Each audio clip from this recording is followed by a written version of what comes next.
All right, guys, let's make tonkatsu.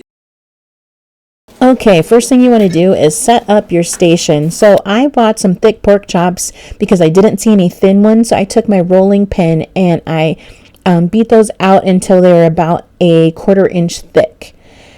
Now, I actually like to slice the fat on the top of the pork chops to help you when you're eating it. Just makes it a little more tender.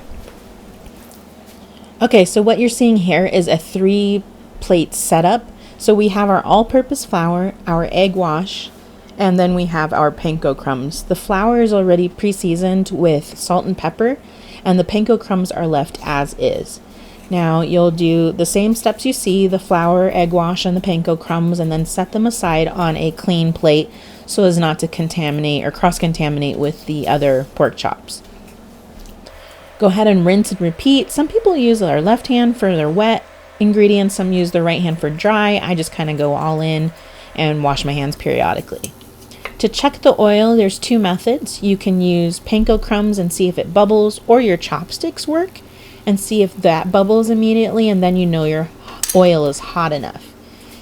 If your oil isn't hot enough and you don't see an immediate bubbling to the oil when it's frying, your oil just isn't hot enough. Don't keep adding more items.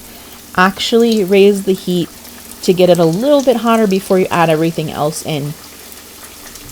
What that does is if you add everything in all at once, it'll cool down your oil too quickly and it will take longer to fry and just won't be as crunchy.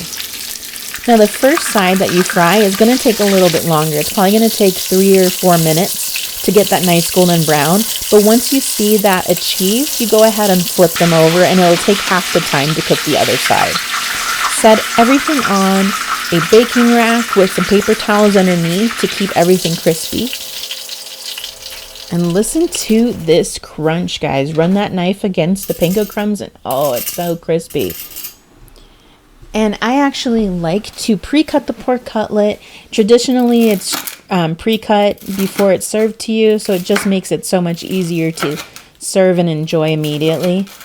And here I'm actually going to spread on some tonkatsu sauce, which I actually have another video for, so you can learn how to make that as well.